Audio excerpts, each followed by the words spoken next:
Hi, thank you for joining me for Revelation Decrypted. My name is Moses. Today's lesson is entitled, We Do Know That Day and Hour. I was going to do 3 parts, but I'm going to do 4. So this is part 2 of 4. In previous videos, I explained that math simplifies prophecy. And so what I'm going to do today is I'm going to teach you how to do that. Now behind me, I have St. Matthew chapter 24, verse 29 to 31. And this talks about this event behind me. So if you get your Bibles out, we're going to start at St. Matthew chapter 24, verse 29. We're going to have a corresponding verse, which is found in Revelation chapter 6, verse 12 and 13.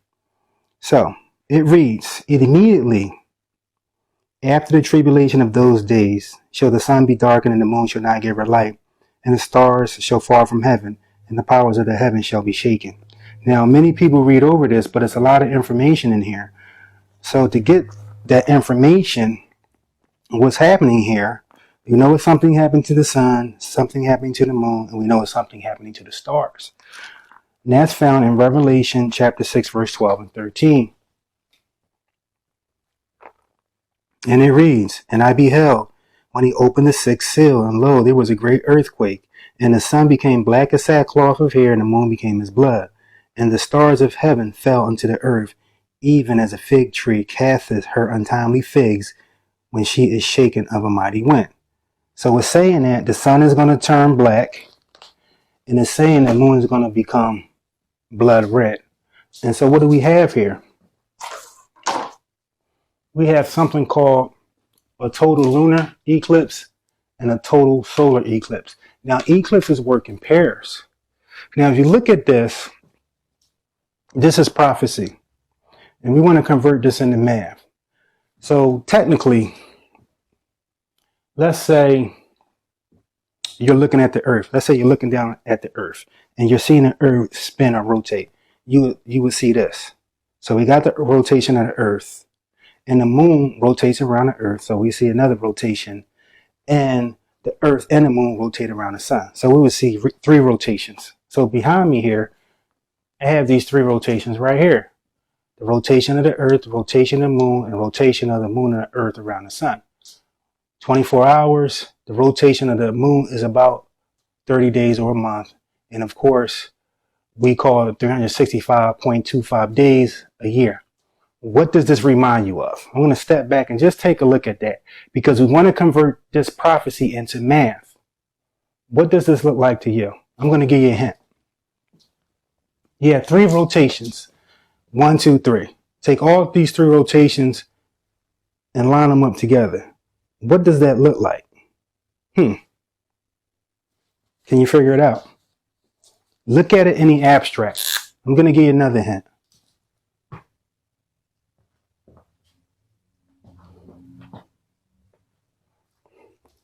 Can you figure that hint out?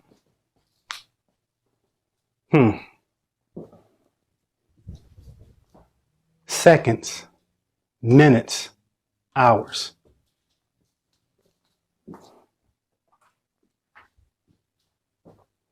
This is what you're looking at. What are you looking at?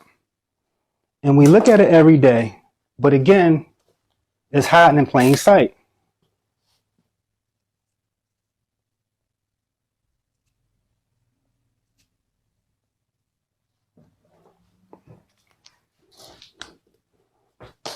This is a solar clock.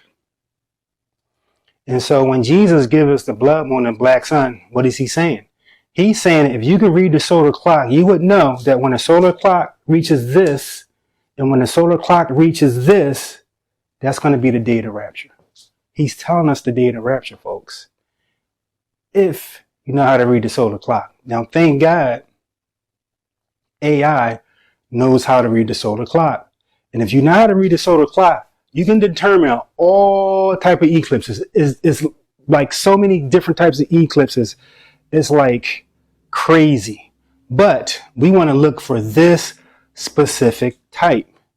What specific type is this? It's called syzygy. It's called syzygy. Syzygy means this. Direct alignment. So this, the sun, the earth, and the moon are in direct alignment on this particular day. It's not off by 1 degree. It's not off by 10. It's not off by 5 degrees. Perfect zero alignment. Boom. These are very rare. And this is just the blood moon. What's going to happen is, as the moon is going to do a 180, it is going to come in between the sun and the earth. When that happens, you're going to get this. Perfect alignment as well. So now you have to get perfect alignment here and perfect alignment here. These are very rare. These do not happen every day. And so Syzygy, perfect alignment, Syzygy, perfect alignment, solar clock. So what I did was, because I knew this was a solar clock, I went to timeanddate.com. Awesome. It gives you, it can calculate all the eclipses. I went up to the year 2200. I just went up 180 years because I know we only got 50 years left.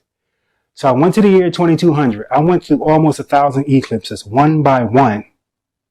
Guess how many of these I found that fit this description?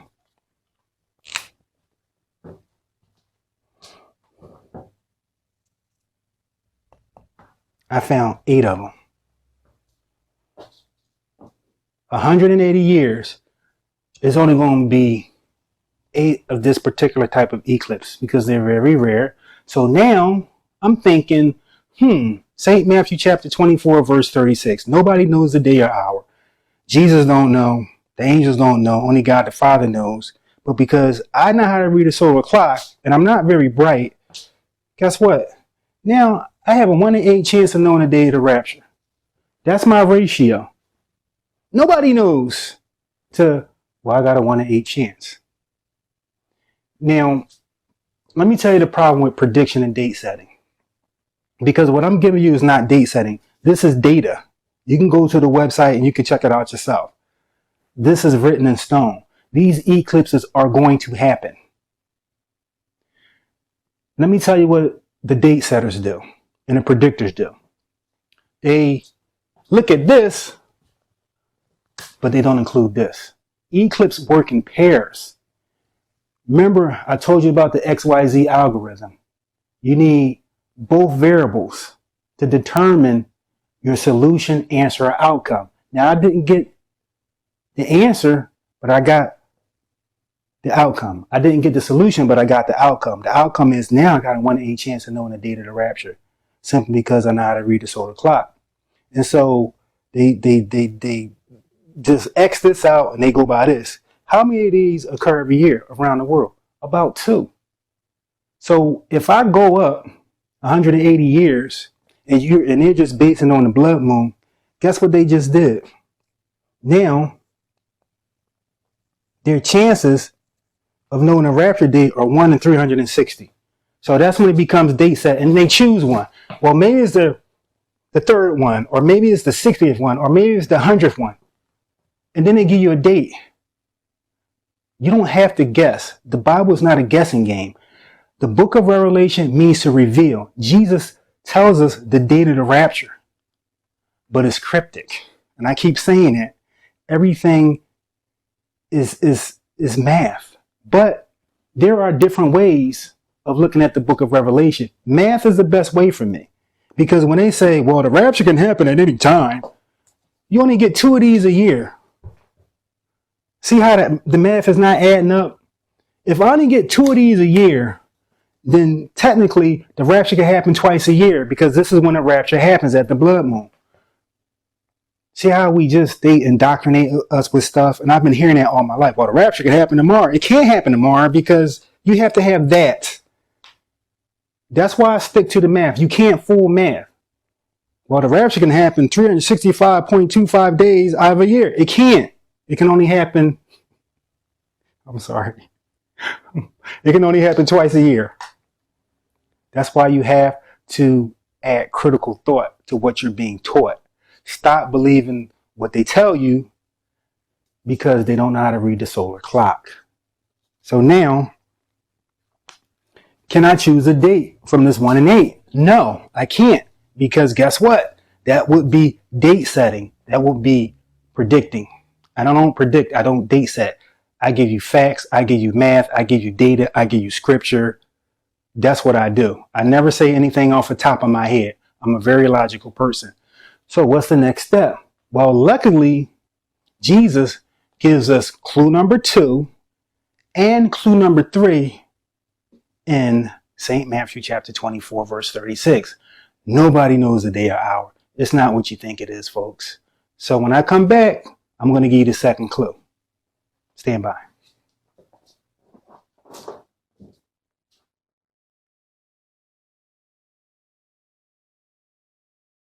TimeAndDate.com have calculated all the syzygy eclipse pairs up to the year 2200.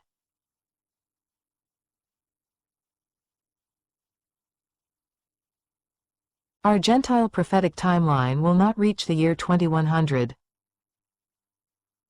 Therefore, we can eliminate 3 of these dates.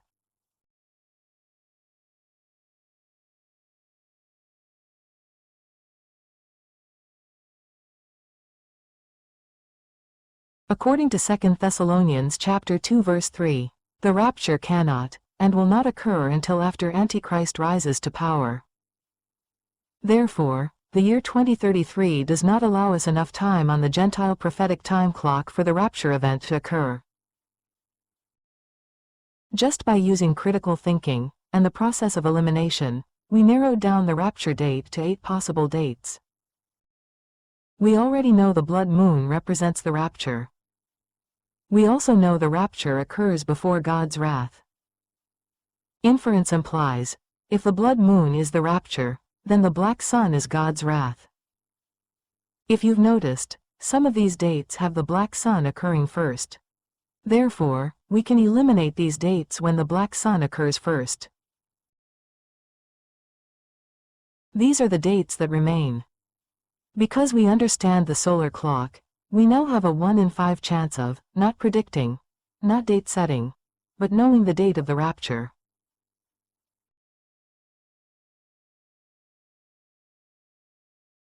Jesus gives us the 2 remaining clues to solving the rapture date. Okay, we are back. Now we know that something is going to happen to the sun, moon, and stars in St. Matthew chapter 24, verse 29. And what we did was we know how to read the solar clock. So now that we know the rapture is going to happen on the day of a blood moon, it's going to be a dual syzygy eclipse. And this type of eclipse is very rare. Now, I narrowed it down to 1 and 8. As you can see, I went back in and I did some more research on it. We actually got the rapture date down to 5 dates. Now, this right here, this is data. I'm not pulling these dates out of the air. This is not date setting. These rapture dates will occur on these particular dates. I don't know if you can see it, but the rapture is going to occur either on March 25th, 2043, or May 6th, 2050, or April 5th, 2061, or August 29th, 2072, or September 8th, 2090. Now, we can't pick from these dates because it would be date setting, it would be predicting, even though we have 5 dates that we can choose from. So this is the first clue. Now we want to go to the second clue. I said before, ironically, it's found in St. Matthew chapter 24, verse 36.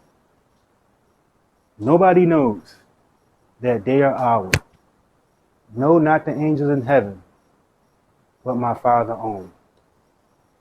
Now we are led to believe, I would use a better word than that. We are indoctrinated to believe that. Let me get on this side so you can see this better. We are indoctrinated to believe that no man knows that day or hour. The angels don't know that day or hour. The only one that knows the day or the hour of the rapture is God the Father. Now, what I normally like to do is, if if somebody's teaching something or if I'm studying something, I always want to add critical thought to it. Because when you add critical thought to something, and I said this before, if it's not making any sense, then you can't read it at face value. Jesus said a lot of things that were cryptic. So we have to assume that this is cryptic as well. So let's start with the first one. No man knows that day or hour. Jesus was just a man, so he wouldn't know. This is what a lot of Christians are led to believe. However, the Bible says that Jesus was the God-man. So basically, Jesus was God in human form. That's really what that's saying. And when you say Jesus doesn't know the day or hour, what you're doing is you're stripping Jesus of his deity. Only the God-man could save us. So if you strip Jesus of his deity and only Jesus, the God-man, can save us, then you just send us all to hell if you believe that Jesus doesn't know the day or the hour. So I want to show you a scripture here because I like backing things up. I just don't like saying things. And you don't have to go there for time. I'm going to read this. This comes from St. John chapter 16. We want to start in verse 29. If you want, you can go there later. But I'm going to read this. His disciples said unto him, Lo, now thou speakest plainly, and speakest no proverb. Now we are sure that thou knowest all things, and needest not that any man should ask thee. By this we believe that thou camest forth from God. So they just said, Jesus, we know that you know everything now. We know that you're omniscient. What was Jesus' response in verse 31? Jesus answers them, Do ye now believe? So let's think about that for a second. So the disciples finally come to him after being with him for several months, several years, whatever it was up until that point. And they says, now we realize that you know everything. How come Jesus didn't say, well, I don't know everything because I don't know the day of the rapture? But what was Jesus' response? Jesus was, now do you believe? So let me put this in terms that you can understand. I can walk on water. Well, Jesus said, I can walk on water. I heal the sick. I raise the dead. I can control the weather. I can read people's thoughts. And all these other things and all these other miracles Jesus said. So Jesus said, now do you believe? The question is, now do you believe what? Ta-da! I'm God in human form. That's what he was saying. So to believe that Jesus doesn't know the day of the rapture, you strip him of his deity. We don't want to do that. No. So Jesus does know the day of the rapture. So why is he saying, well, no man knows that day or hour? Remember, I taught you about antonymic parables. Antonymic, anti. By telling us, he's not telling us. He wants us to get a greater understanding of what he's saying. There's something hidden within that parable or hidden in what Jesus is saying. So when he says pluck your eye out, when he says cut your hand off if it offends you, is Jesus really asking us to do that? No, it's antonymic. So what he's saying right here is, if he's saying no man knows that day or hour and it's antonymic, what is he saying? He's saying, I'm telling you the day and hour, if you can understand this Hebrew idiom. So this is what this is. It's a Hebrew idiom. And this is part 1, this is part 2, this is part 3. But the way we're indoctrinated is we reading it like it's all one thing, like it's all one sentence. It's not. It's contiguous. He's telling us 3 separate things. However, they're all linked because they're all talking about the day of the rapture. So this is the first part. Stop. Let's go to the second part. Know not the angels in heaven. So a lot of times when I hear Christians talk, because I talk to a lot of Christians and I ask them a lot of things because I wanted to see what they think and how they've been taught. So they immediately jump to, well, Jesus didn't know, and the angels don't know either. Now read this. Jesus says, no, not the angels in heaven. So where is heaven? Heaven is just another name for saying other worlds. Are there angels on other worlds? Yes. There's gazillion angels, if that's a word. I know it's not, but I'm trying to, I'm kind of being rhetorical here. But do you think an angel in another galaxy know what's going on here on planet Earth? No. But that's not the point Jesus is trying to make. This is antonymic as well. When he says, "Know not the angels in heaven," did he ever say, "Know not the angels on earth"? He never said the angels on earth didn't know. It's antonymic. So when he says the angels in heaven don't know, the angels on other planets don't know, which means that the angels on earth do know. The angels on this planet do know. I'm not a bright person. It took me 6 months to figure out the solar clock. If I figured it out, don't you think Satan figured it out? Satan's an angel, is he not? He probably figured it out in 6 seconds. This is antonymic as well. This is antonymic, and it's also a Hebrew idiom. And this actually is the second clue here. But I want to come over here for a second, because I want to explain this third clue to you. But my Father only. So only God the Father knows. Nobody knows. Jesus don't know. The angels don't know. Only God the Father knows the day of the rapture. Again, let's add common sense and let's add critical thought. If only God the Father knows, and I'm going to say this, don't wiggle your way out of this when I say this. If only God the Father knows the day of the rapture, the Holy Ghost don't know the day of the rapture. You see how it's not making sense? You see how you can't read this at face value? So I'm going to tell you what this is. St. Matthew chapter 24, verse 36. This is what we call a paradoxical idiom. Paradoxical basically means riddle or riddles. And you know, if you know Jesus, he spoke in a lot of riddles and a lot of parables. So when he said this is one of the hardest ones I ever had to figure out. This took me a year to figure this out. It took me 6 months to figure this out. And then I was watching a video and I figured out the second clue. I'm going to show you that video for the second clue as well. Now, when I went into, because this didn't make any sense to me, I went into the original Greek. And the way Father is being used in the original text, if I can take this off, is actually a lowercase f.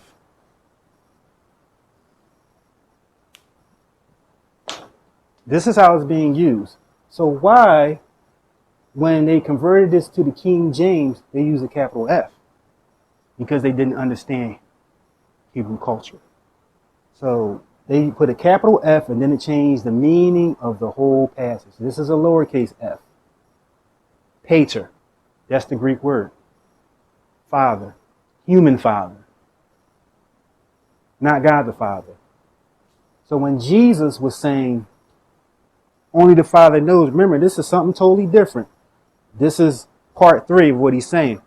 Stop. I told you something here, stop. I told you something here, stop. Now I'm telling you something that's totally different from these two, but again, they are connected to the rapture. He was saying, I'm going to come back to rapture the church, but I'm going to give you an analogy. So a bridegroom, when he gets his bride, that's kind of what I'm going to do. So he was making an analogy between what he and his Father is going to do, God the Father in heaven, between a human father and a human son in the Galilean way. So what I'm going to do is we're going to get clue number 2 here, and I'll be back. Even still, some may be thinking, if the convergence leading to the tribulation period and the second coming of Christ is happening now, as most theologians and eschatologists believe, then why is it that even many Christians are turning a blind eye to the coming convergence, claiming that we can't know the day or the hour? A commonly repeated phrase that actually comes from Jesus himself. He stated that nobody will know the day or the hour because of misinformation about prophecy in general. Most people will interpret that to mean, well, since we can't know how much time is left, what's the point of looking for any signs? But in fact, Christ was telling us to look for signs. It's not that you don't know the times and seasons. You know, when Paul mentions, but of the times and seasons, brethren, you're not to be ignorant. He's talking about that prophetic pattern of the signs, of the seasons, the feasts of the Lord. the feasts of the Lord, or divine appointments. These are ancient prophetic dates or rehearsals that have been passed down through generations, and the feast dates overlay perfectly on the biblical prophetic timeline. The scriptures present 7 feasts in total. The first 4 occur in the spring and foretold the first coming of the Messiah. For example, the first spring feast, known as Passover, prophesied the very day that the Messiah would be sacrificed. So when Jesus was answering the question, when are you returning? His answer was, nobody knows the day or the hour. He was literally saying, I am returning on the feast that you have been celebrating for 1,500 years, that you yourselves call, nobody knows the day or the hour. Now, for the third clue here, as I was saying before, Jesus is making an analogy. A human father and a human son of a Galilean wedding. And here, we know that angels know the day of the rapture, Satan knows the day of the rapture, and good angels and bad angels know the day of the rapture. So with that, I'm going to end this video, but I'm going to show you another clip. This is the last clip I'm going to show you. This is the third clue. And so when I come back in my next video, what we're going to do is we're going to line all the clues up together. And I have actually AI generated that actual eclipse date. It's going to show you exactly where it's at. It's going to give you the date. It's going to give you the time. It's going to give you the minute. And it's going to give you the second. That's how accurate math is. Remember what I said? 1 + 1 = 2. What does that mean? 1 + 1 means when you get the right math, all you have to do is the math. You'll get the right answer every single time. 1 + 1 = 2 1,000 times. Do it again 1 billion times. It's always going to equal 2. So you want to get the right math. And so this is how we get the right math. We get the right math by getting the correct data. We don't pull numbers out of the air. We don't twist the numbers. We don't manipulate the numbers. The numbers in the Bible are solid. They can't be moved. They can't be manipulated. They can't be changed. So watch this clip for the third clue, and I'll see you in my next video. May God bless you and keep you safe.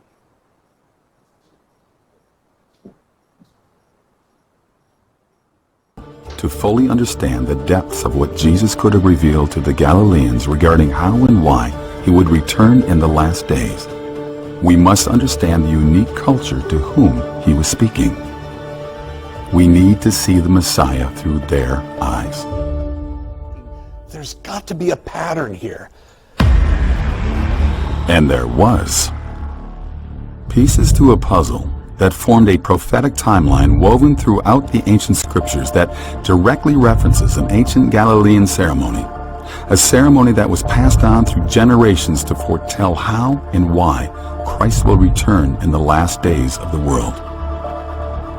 And of all the ancient ceremonies this secret could have been hiding, it was discovered within a one-of-a-kind wedding. A wedding that contains a series of customs that would unfold over an entire year, revealing a chronological sequence of events that perfectly aligns with the recorded biblical prophecies leading to the second coming of Christ. When the groom presents the cup, she now has the choice as to whether or not she will accept or reject this proposal for marriage.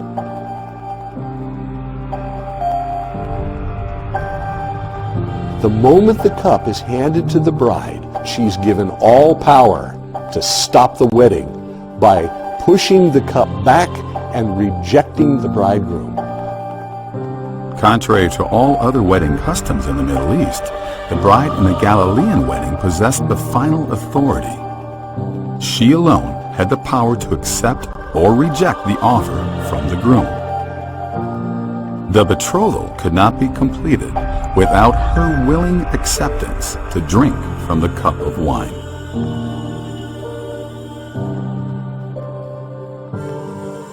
But on this day, during this betrothal, the bride accepts.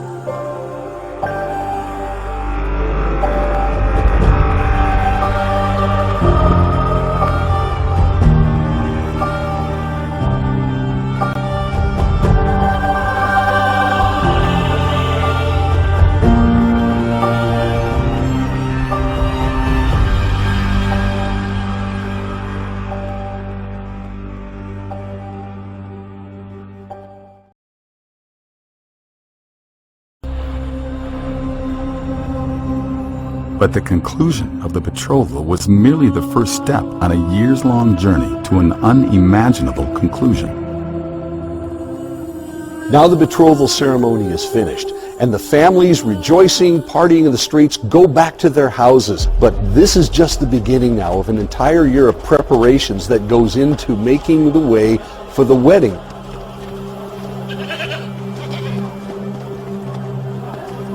And though technically the bride and groom are now united as one under a new covenant, the real work only now begins. The groom must leave his betrothed, where they will live apart until the day of their wedding feast. In fact, the groom is now responsible for all of the preparations for the day he will be reunited with his bride. Over the following months, he will acquire materials to build a new room onto his father's house. And this is where things get very interesting. Typically, in Galilee, around 1 year would pass while preparations were being made for the wedding feast at the father's house. But recently uncovered evidence has exposed new insight that is sending shockwaves throughout the theological community. During this entire process to now, neither the groom nor the bride actually knew when the day or the hour of the wedding would take place. The exact minute of the actual ceremony of the wedding was not known. Yeah, the bride just did not know the day or the hour that her bridegroom was coming, so she always had to be ready. In fact, no one in the entire town knew. No one, that is, except for one person. No one knew the day or the hour of this wedding. Not the son, not anyone else. Only the father of the bridegroom. Only the father of the groom knew the day and the hour that the wedding would take place. The one who read the conditions on behalf of his son during the betrothal. The one that provided payment to obtain a bride for his son. He, and he alone, holds the secret to when the wedding will take place, the hour that his son can retrieve his bride.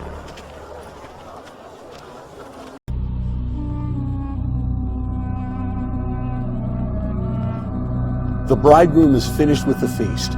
He's finished putting it together. He's got the room built. He calls upon his father to inspect it all, which is more of a formality. And the father finally says, "Yes, son, it's ready to go." The son says, "I want my bride." And the father says, "I'll tell you when." And although the groom has now completed the preparations, he still has to wait for the moment that his father would tell him to go get his bride. And during this same time, the bride would also be prepared and waiting, equally as eager to be united forever with her beloved.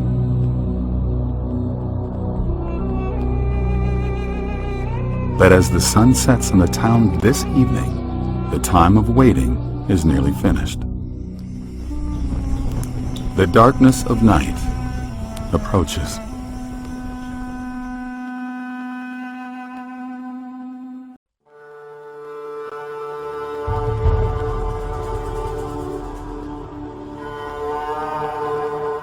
Jesus, returning as a thief in the night to those unprepared in the last days, appears self-explanatory. And for years, theologians interpreted the meaning at face value. But you see, in ancient Galilee, we know that only the father of the groom knew the day and the hour that the wedding would take place. But what researchers have now discovered is that the hour would be in the middle of the night. Well, even the idiom of, no man knows the day or the hour, the idiom of as a thief in the night, they in that day would have absolutely understand exactly what Jesus was saying when he uses those expressions. They knew it was literally going to be as a thief in the night, and it would be in the night, which again was why they had to have oil in their lamps and their lamps lit, so that it would not be as a thief. They were ready. They were dressed and ready. This was the ultimate surprise twist on the Galilean wedding. And Jesus, who lived among them for years, knew this all too well, that the groom would come for the bride in the middle of the night.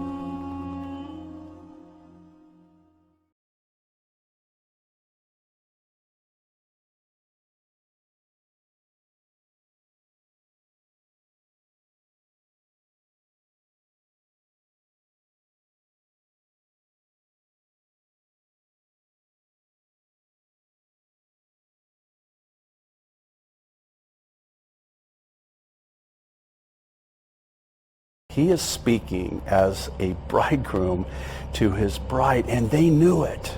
They knew it because this was the culture of that day. It is so tragic, for lack of a better word. They don't understand the profound depth of the culture. You cannot separate the culture from the Gospels. If you take the culture out of the Gospels, you virtually gut out the entire meaning of it.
There is no feast day on September 8, 2090 through September 9, 2090.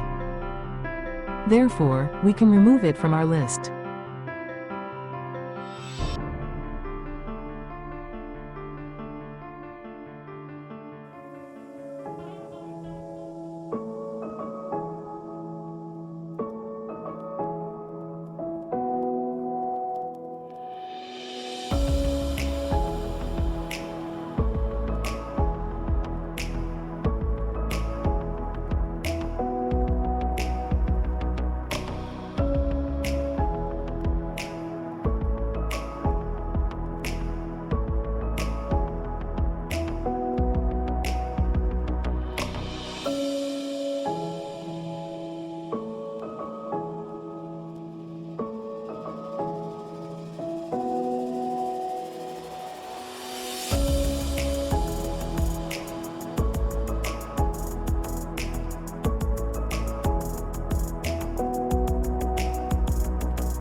There is no feast day on August 28, 2072 through August 29, 2072.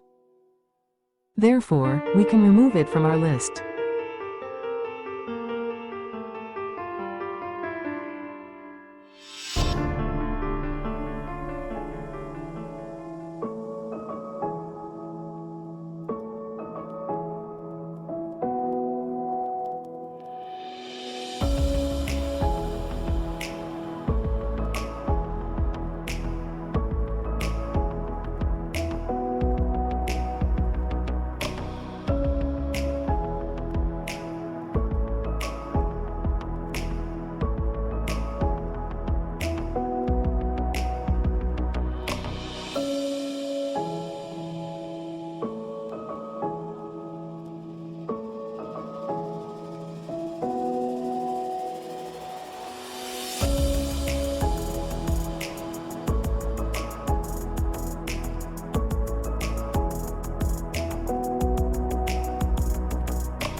A feast day does occur on April 5, 2061. This is the Feast of Passover.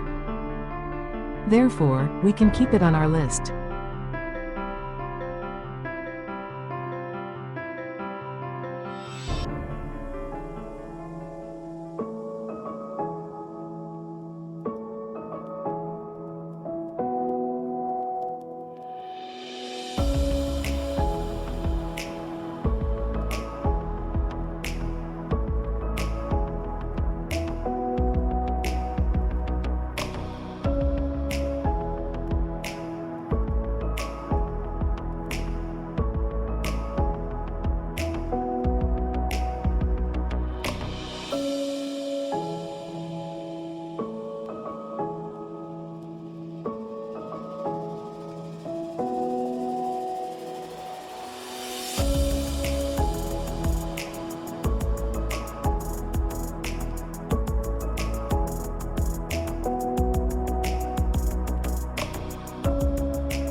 A feast day does occur on May 6, 2050.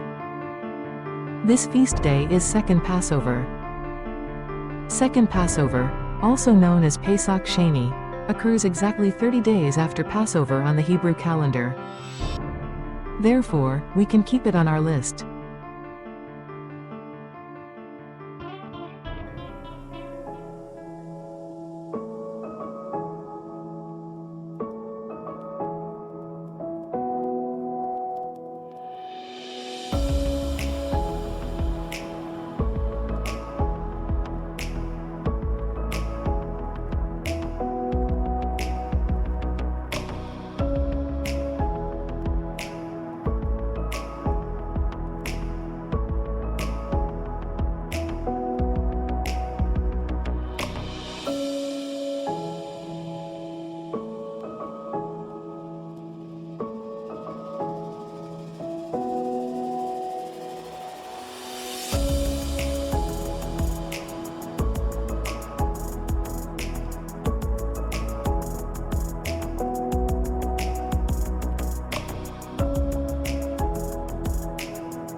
The fast of Esther occurs on the day of a blood moon. However, the fast of Esther is not a feast day of the Lord. Therefore, we can remove it from our list.